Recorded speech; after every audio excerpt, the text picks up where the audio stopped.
인간의 본분이 뭘까요? 인간이 마땅히 해야 할 일. 하나님을 예배하는 겁니다. 이게 인간의 본분입니다. 하늘을 날지 못하는 비행기는 고장난 비행기죠. 날지 못하니까요. 열매를 맺지 못하는 사과나무는 병든 나무입니다.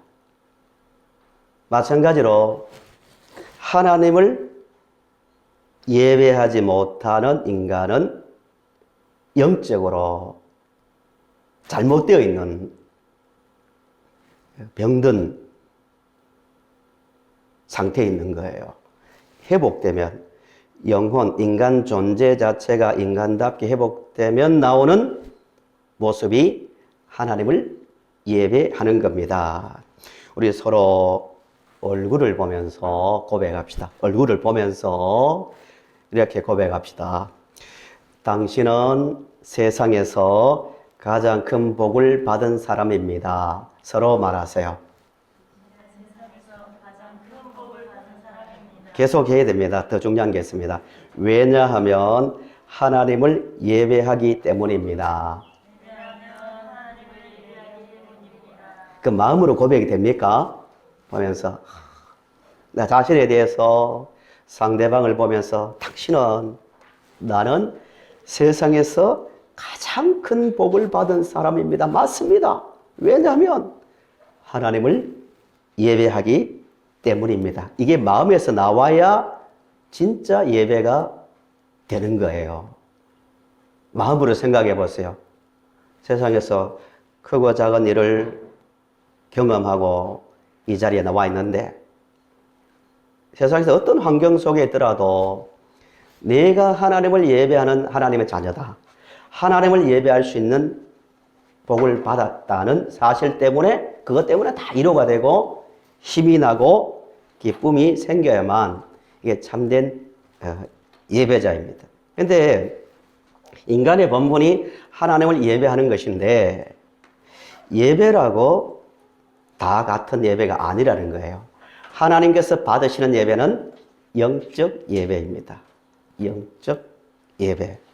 그러면 어떤 예배가 영적 예배인가를 생각해 봐야 됩니다. 영적이란 말만큼 조금 잘못 받아들이면 추상적인 게 없거든요. 영적 예배가 뭔가 1절에서 말하고 있습니다. 이게 영적 예배다 이렇게 나옵니다. 1절을 보세요. 그러므로 형제들아 내가 하나님의 모든 자비하심으로 너희를 구원하노니 너희 뭘요? 몸을 하나님이 기뻐하시는 산 제물로 드리라. 이런 너희가 드릴 영적 예배니라 라고 말합니다. 몸을 드리는다. 이 뜻은 여기서 말하는 몸은 정신, 마음, 생각을 포함한 모든 인간 존재 자체, 이 삶을 말합니다. 이것을 영적 예배라고 합니다. 영적 예배를 드리려면 그러면 우리의 마음과 생각과 또 모든 삶을 하나님께 드리는 것이 영적인 예배인데 이 영적 예배를 드리려면 전제 조건이 있어요. 그냥 되는 게 아니에요. 정말 중심에서 하나님을 예배하는 자가 되려면 조건이 뭐냐면 12장 2절에서 말하고 있습니다. 2절 보세요. 2절을 보시면 너희는 이 세대를 본받지 말고 오직 마음을 새롭게 함으로 변화를 받으라고 말하고 있습니다. 먼저 이 세대를 본받지 말라고 말합니다. 그래야만 영적 예배가 가능하거든요. 그럼 여기서 말하는 이 세대가 뭐냐 하면은 하나님을 인정하지 않고 인간 자신이 주인인 세상을 말합니다. 누가 주인이라고요? 인간이 주인인 세상을 이 세대라고 말합니다.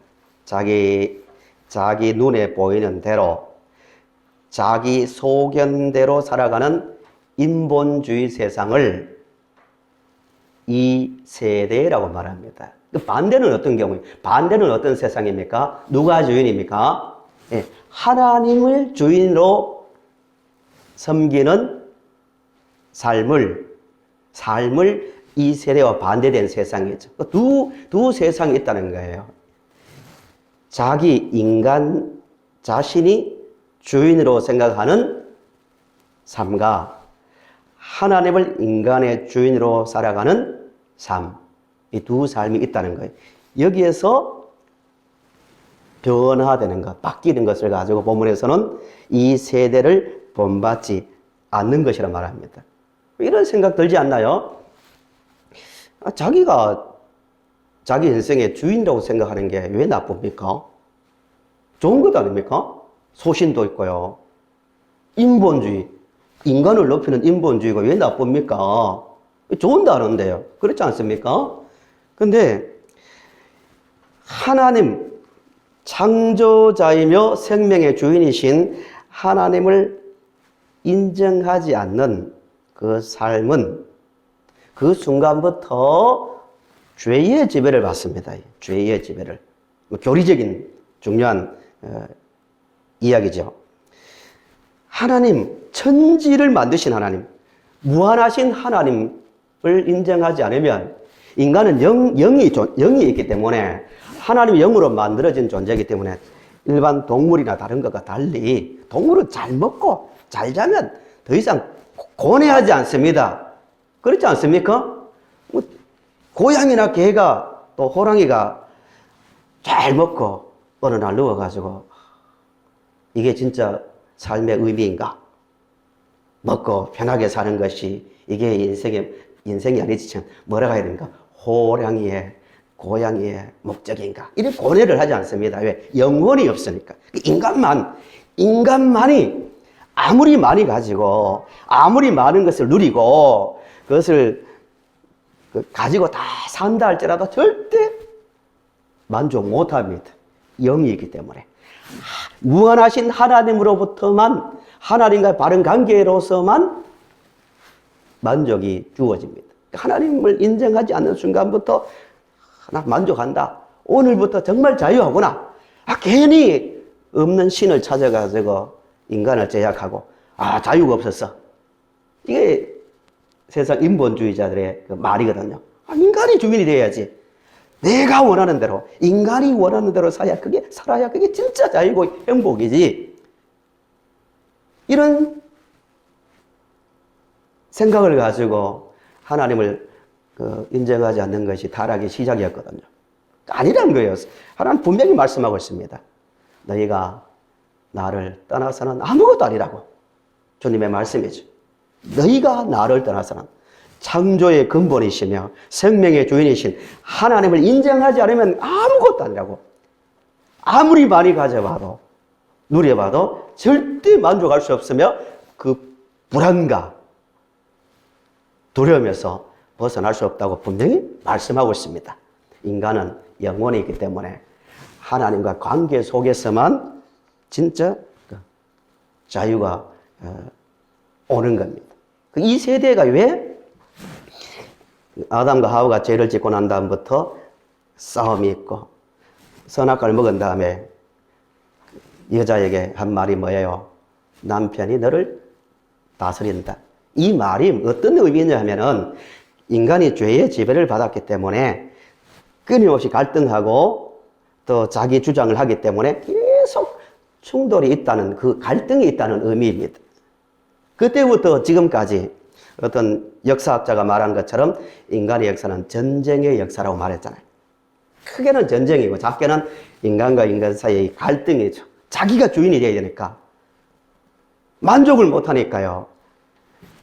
처음에는 하나를 가지고 만족했지만 며칠 지나서 그걸 가지고 만족 못하니까 두 개를 가져야 되고요. 두 개를 가지고 있다가 살아보니까 또 만족이 안 되는 거예요. 끝이 없는 거예요. 그러니까 남의 것을 빼앗아서라도 자기 만족을 하기 위해서 전쟁이 있고 살인이 있고 도적질이 나오는 거예요.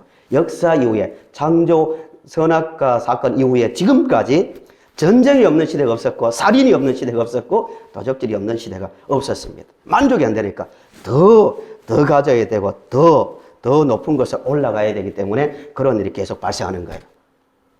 내가 전문가는 아니지만 중동 역사에 대해서 이렇게 들어본 적이 있습니다. 중동이 어딘지 아시죠? 참 서양 사람들의 기준으로 만들어서 그걸 중동이라 했는데 우리로 말하면 서남아시아죠. 지금 사우디아라비아, 이란, 이라크, 시리아, 요르단, 레바논, 또 밑에 예멘, 카타르 이 포함한 또 어떤 학자들은 아프리카까지 그 이슬람권으로 묶어서 중동이라 이렇게 말하는 분도 있는데요. 중동이 세계에서 가장 전쟁이 많고 화약고를 하잖아요. 뭐 들어보셨죠? 예, 갑자기 중동 이야기를 하냐라고 생각하지 마시고요. 끊임없이 지금 시리아가 수십만이 지금 죽어나가고 있고요. 또 이란, 이라크 전쟁도 있었죠. 수많은 중동에서 많은 그 전쟁이 끊어지지 않는 이유가 뭐냐면은 중동 현대사에서 중요한 그 사건이 하나 있는데요. 뭐 중동 이야기 뭐 길게는 하지 않겠습니다만은 이 사르크스 피코 협정이라는 게 있어요. 사르크스 피코 협정. 그냥 듣기만 들으세요.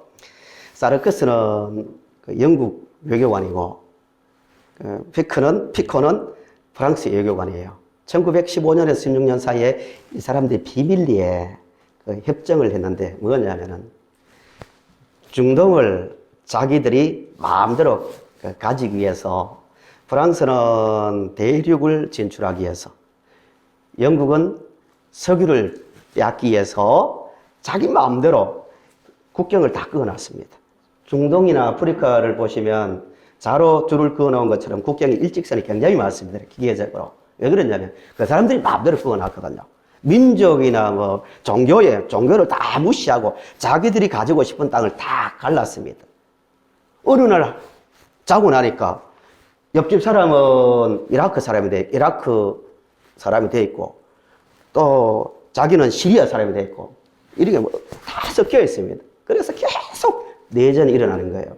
세계에서 나라가 없는 최대 민족이 쿠르드족이에요. 쿠르드족. 터키 밑에 있는 나라인데요. 어느 날 프랑스와 영국이 자기들끼리 뒷거리에서 갈라놨습니다. 한쪽은 터키에 소속되고 한쪽은 이라크, 한쪽은 시리아에 다 뿔뿔이 다 찢어졌습니다. 그러니까 하루아침에 달라지니까 자기 나라를 찾기 위해서 지금도 피비린내 나는 그 싸움을 하고 있습니다. 신사의 나라, 자칭 신사의 나라라고 하는 영국, 문화의 나라라고 말하는 프랑스가 그렇다는 거예요. 이 모든 인간의 본 모습이거든요. 러시아가 우크라이나를 침공했죠. 동서양을 막론하고 전쟁은 끊이지 않습니다. 왜? 만족이 안 되니까요. 자기가 주인이니까 상대보다 더 높은 자리를 확보해야 되고 더 많은 것을 소유해야 되니까요. 이게 인간의 본질이라는 거예요. 본질. 정도의 차이가 있지만요. 하나님을 떠난 인간은 절대로 만족할 수 없고 그 불안에서 벗어날 수 없는 거예요. 왜요? 자기가 주인이기 때문입니다. 그런 것을 이 세대라 말합니다. 이 세대, 모든 인간의 모습이라는 거예요. 이 세대를 본받지 말라는 말씀은 뭐라고요? 주인이 바뀐 거예요. 주인이 바뀐 거. 이건 분명해야 됩니다. 내 인생의 주인이 내가 아니라 누구라고요? 하나님이 되어야 됩니다. 그래야 탐욕과 불만족에서 벗어날 수 있는 겁니다. 그 변화된 하나님이 주인된 상태에서 나오는 게 영적 예배라는 거예요. 이 자리에서 예배 드리면서 하나님 아버지는 나의 주인이시며 역사의 주인이며 창조자이며 구원자입니다. 이 고백이 있는 상태에서 드리는 것이 참된 예배요, 영적 예배라는 겁니다. 성도님들의 인생의 주인은 하나님이심을 분명히 고백하며 그 믿음으로 살아갈 수 있기를 바랍니다. 그 문제가 하나 있습니다. 좋다. 말씀을 들어보니까 하나님이 내 인생의 주인이다. 모든 인간을 만드신 창조자다. 라고 말을 하지만 진짜로 자발적으로 맞습니다. 하나님 먹든지 마시든지 무엇을 하든지 세상에서 어떤 환경 속에 살든지 전인격적으로 우리 몸, 우리의 삶을 하나님께 드리는 영적 예배자가 되려면요 반드시 또 하나 주인이 바뀌는 이 은혜를 경험하려면 이해해야 될 지식이 있습니다. 12장 1절을 보세요. 12장 1절 다시. 1절이 뭐로 시작합니까? 그러므로. 한번 따라 하실까요? 크게. 그러므로. 한 번 더. 그러므로. 예, 이 말은 앞에 많은 말이 포함되어 있죠. 로마서를 잘 이해하려면 이 단어를 잘 이해하라고 했습니다. 그러므로. 앞에 무슨 말씀이 있었다는 거죠. 1장부터 11장까지 로마서는 주제가 믿음으로 구원을 받는다는 교리적 이야기입니다. 우리가 예수를 왜 믿어야 되고, 믿으면 왜 구원을 받고, 구원받은 이후의 상태가 어떤지를 설명해 주는 거예요. 그걸 다 이해하고 난 다음에 나오는 12장부터는 삶입니다. 삶. 그러므로 이런 이야기입니다. 너희들이 죄에서 예수 그리스도를 통하여 구원을 받았으므로, 그러므로 이겁니다. 무슨 뜻인지 아시겠죠? 이게 되어야만 인생의 주인이 하나님이시며 하나님만이 나의 참된 예배자라고 내 지적으로 동의하고 마음으로 인정하며 예배할 수 있다는 겁니다. 그런데 그러므로 앞에 중요한 내용이 있습니다. 이게 11장 33절부터 36절이에요. 요약하면 이런 이야기입니다. 로마서를 기록한 바울 사도가 우리가 받은 구원에 대해서 깊이 생각해 보니까 아무리 생각하고 생각해도 이해가 안 되는 게 있다는 거예요. 33절을 보세요. 11장 33절. 깊도다 하나님의 지혜와 지식의 풍성하며 그의 판단은 헤아리지 못할 것이며 그의 길은 찾지 못할 것이로다. 하나님의 지혜는 인간의 머리로 아무리 생각해봐도 다 이해가 안 된다는 거예요. 하나님께서 하나님의 말씀이 비논리적이라서 이해를 못하는 것이 아니라 하나님의 지혜와 인간의 지혜는 차원이 다르다는 거예요. 하나님의 지혜는 끝이 없는데 아무리 우리가 받은 구원, 또 세상의 역사에 대해서 아무리 이해하려고 해도 이해가 안 된다는 거예요. 왜 저 사람은 구원받고 저 사람은 또 구원을 받지 못하는지, 왜 이런 일들이 일어났는지 아무리 인간이 탐구하고 생각해봐도 이해를 못한다는 거예요. 지혜의 크기가 다르다는 거예요. 34절 모사가 나오죠. 모사, 상담자, 선생 이런 뜻입니다. 인간이 이래야 된다, 뭐 저래야 된다 할 수 없다는 거예요. 누가 그렇게 모사가 될 수 있냐고. 아니란 거예요. 인간은 피조물이라는 겁니다. 그리고 35절 보세요. 35절에 또 이렇게 말합니다. 누가 주께 먼저 드려서 갚으심을 받겠느냐. 율법주의에 대한 이야기인데요. 우리가 구원을 받았는데 자기 구원을 생각해 보니까요. 누가 먼저 하나님을 찾고 하나님께 나가서 하나님을 믿어서 구원을 받았느냐고. 아니라고. 우리가 아무것도 모를 때, 죄에 잡혔을 때 하나님께서 먼저 말씀하시고 우리를 구원하러 오셨고 우리를 구원하셨다는 거예요. 은혜라는 겁니다. 모든 게 은혜라는 겁니다. 결국 33절부터 35절까지는 우리가 하나님의 자녀가 되고 하나님의 백성이 되어서 하나님을 예배할 수 있는 것은 오직 한 가지, 은혜밖에 없다는 거예요. 우리가 잘나서 구원받은 것도 아니고 똑똑해서 구원받은 것도 아니라는 거예요. 오직 은혜라는 겁니다. 그 은혜를 알면 마음에서 나오는 고백이 36절입니다. 36절을 같이 앞을 보시면서 크게 읽어보실까요? 시작. 만물이 주에게서 나오고 주로 말미암고 주에게로 돌아갑니다. 그에게 영광이 세세 있을지어다. 아멘. 구원에 대해서 다 생각해보고 난 다음에 결론이 뭐예요? 모든 것은 하나님으로부터 시작했고 하나님께로 돌아가고 하나님 뜻 가운데서 이루어진다는 거예요. 그래서 무엇으로 끝납니까? 찬송으로 끝납니다. 찬송. 하나님을 바로 알면 인간에게 나오는 본능적 반응이 찬송이라는 겁니다. 모든 것이 하나님 은혜요. 모든 것이 하나님으로부터 시작되었다는 그 고백이 36절입니다. 하나님을 바로 알면요. 이런 찬송이 나와야 됩니다. 대표적인 예가 9장입니다. 9장을 한번 보세요. 찬송가 9장을 한번 펼쳐보세요. 정말 내가 하나님을 바로 알고 있는가? 은혜 가운데 서 있는가? 그렇다면 이런 고백이 나와야 된다는 겁니다. 하늘에 가득 찬 영광의 하나님. 1절만 제가 한번 불러볼까요? 정말 내 영혼에서 내 마음에서 이 고백이 나오는 것을 생각해 보세요. 그래야만 마음이 변화된 자입니다. 이게 동의가 되어야 그렇구나. 내가 이런 은혜를 받고 있구나. 그래서 내가 변화된 자이구나 라고 말할 수 있습니다. 하늘에 가득 찬 영광의 하나님, 온 땅에 충만한 존귀하신 하나님, 생명과 빛으로 지혜와 권능으로 언제나 우리를 지키시는 하나님, 성부와 성자와 성령 삼위의 하나님, 우리 예배를 받아주시옵소서. 아멘. 할렐루야. 하늘에 가득 찬 영광의 하나님, 하나님의 크심과 권능을 말하지 않습니까? 온 땅에 충만한 존귀하신 하나님, 생명과 빛으로 지혜와 권능으로 언제나 우리를 지키시는 하나님.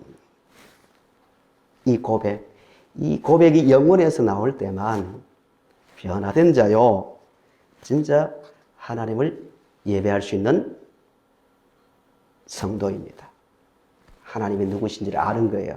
창조자 하나님, 구원자 하나님, 모든 것을 우리의 머리로 이해 못하지만 은혜로, 죽기까지 사랑하신 은혜로 우리를 이끄시는 그 하나님, 그 하나님에 대한 지식이 있을 때 참된 예배자, 영적 예배자, 우리의 삶을 여러분 먹든지 마시든지 하나님의 영광을 위해서 하십시오 이러면 그렇죠, 당연히 맞습니다, 이런 고백이 나오는 겁니다. 그러면 정말 목사님, 저는 인생이 변화되었습니다, 내 주인이 바뀌었습니다 라고 말했지만 바뀐 증거가 있습니다. 증거. 그 현상이 뭐냐면은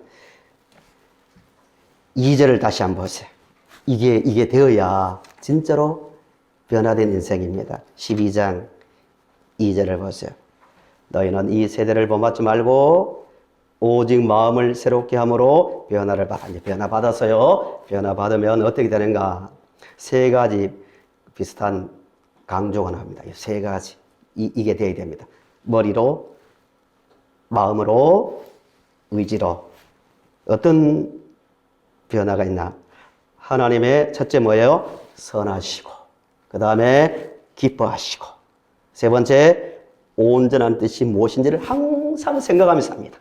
무슨 일을 하든지 내 자신을 볼 때도 하나님께서 어떻게 생각하실까? 하나님 뜻이 뭘까? 온전한 뜻이 무엇일까? 하나님이 선하시고 기뻐하시고 온전한 뜻이 무엇일까? 여기 모든 초점이 맞춰진다는 거예요. 기준이 다른 거예요. 그전에는 영적 예배를 드리지 못하는 때의 기준은 그거예요. 어떻게 하면 내가 편할까? 어떻게 하면 내가 사람들에게 인정받을까? 높임 받을까? 말을 더 많이 가질까? 이게 기준이에요. 노골적으로 말하지 않지만 교회 안에서도 그렇게 될 수 있거든요. 그렇지만 하나님 누구신지, 그 광대하신 하나님, 전능하신 하나님, 구원하신 하나님이 딱 마음에 들어오면은 기준이 그렇게 된 거예요. 그 하나님 앞에서 내가 어떻게 살까? 어떻게 하면 하나님께서 기뻐하실까? 어떻게 하는 것이 선한 삶일까? 여기 모든 것이 맞춰진다는 겁니다. 그런 기준이 있습니까, 성도님들? 정말 그렇게 그런 마음으로 살고 있습니까? 이런 변화가 반드시 일어나야 됩니다. 그러면 마지막으로요, 하나님께서 마음에 하나님의 선하시고 기뻐하시고 온전한 뜻을 따라 사는 사람에게 나오는 구체적 모습이 어떤 모습인지 하면은 3절부터 뒤에 나오는 말씀인데 그 중에서 3절부터 13절까지의 내용만 짧게 한번 볼까요? 3절 보세요. 정말 변화된 사람에게 나타나는 삶의 모습. 3절, 내게 주신 은혜로 말미암아. 은혜죠. 모든 게 은혜죠. 은혜입니다.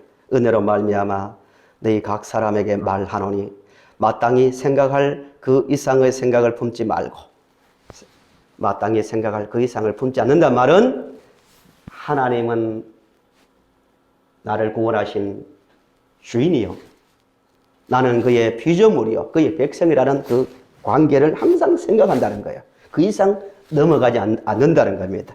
품지 말고 오직 하나님께서 각 사람에게 나눠주신, 주신이란 말이 계속 나오죠. 주체는 하나님입니다. 주신 믿음의 분량대로 지혜롭게 생각하라. 항상 생각이 하나님이 주인이라는 그 생각 가운데서 직분도 감당하고 인생을 살아간다는 겁니다.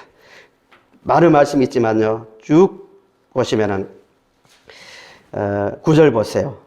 사랑에는 거짓이 없나니 악을 미워하고 선에 속하라. 형제를 사랑하여 서로 우애하고 존경하기를 서로 먼저 하며 부지런하여 게으르지 말고 열심을 품고 주를 섬기라. 소망 중에 즐거워하며 환난 중에 참으며 기도에 항상 힘쓰며 성도들의 쓸 것을 공급하며 손 대접하기를 힘쓰라. 이런 게 나온다는 거예요.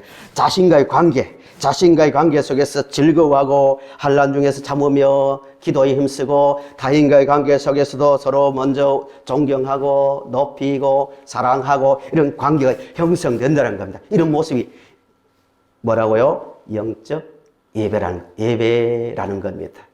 말씀을 맺겠습니다. 성도 여러분, 우리는 구원받은 하나님의 자녀입니다. 믿으십니까? 그 공동체가 교회입니다. 우리 교회에 실제로 이런 모습이 나와야 됩니다. 실제로.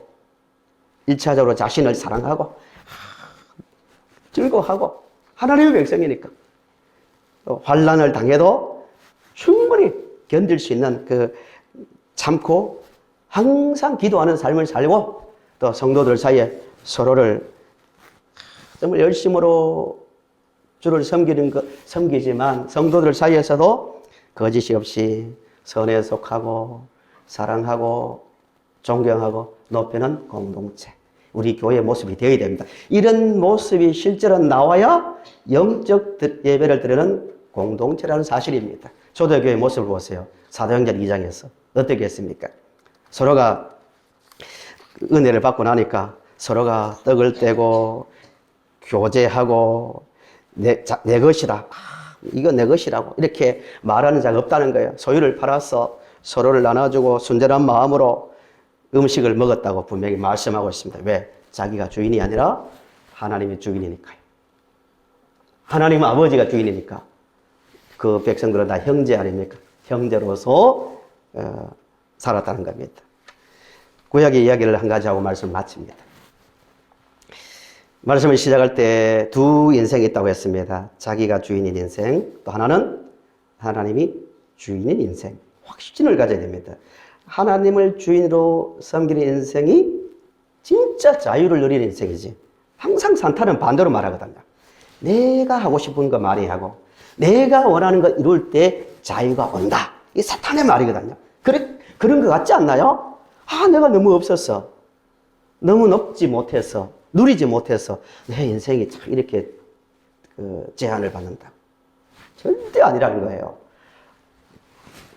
모든 것을 만드신 하나님, 모든 것을 할 수 있는 하나님의 자녀로서 하나님을 주인으로 섬기는 그 순간에 진짜 자유가 옵니다. 그런데 두 인생 중에서요, 실패한 인생이 누구냐면 이스라엘의 초대왕 사울입니다. 사울은 이스라엘의 초대왕이었지만 결정적일 때마다 예배도 드렸습니다. 제사도 드렸지만 항상 중요할 때마다 하나님 말씀이 아닌 자기 생각대로 행동했거든요. 그 마지막에 사울이 뭘 했냐면은 기념비를 세워요. 기념비를 세우는데 누구를 위하여? 자기를 위하여. 사무엘상 15장 12절에 말씀하고 있습니다. 자기를 위하여 세웠대. 자기 중심이야. 무슨 말이냐면은 내가 전쟁에서 이겼고 내가 잘나서 나라를 이끌어왔고 내가 어떻게 해서 이렇게 되었다는 자기중심적 사고. 그래서 기념비를 세웠는데 그때 사울의 삶이 어땠냐면은 자기가 마음대로 나라의 왕이 돼서 기념비도 세우고 할 거 다 했잖아요. 그런데 정작 내면을 보면요, 두려웠고요, 불안했고요, 시기했고요. 다윗을 얼마나 시기했습니까? 자유가 없는 거죠. 자기가 주인이니까요. 근데 반대의 경우가 있습니다. 사무엘상 7장 12절에요. 사무엘이, 그 당시 영적 지도자인 사무엘이 7장 12절 이렇게 말합니다. 사무엘이 돌을 취하여 미스바와 센 사이에 세워 이르되 여호와께서 여기까지 우리를 도우셨다 하고 그 이름을 에벤에셀, 많이 들어본 단어죠. 에벤에셀, 말뜻 그대로입니다. 하나님께서 도우셨다 하면서 이스라엘 백성들에게 기념비가 되도록 돌을 가지고 세웠습니다. 하나님이 도우셨다는 거예요.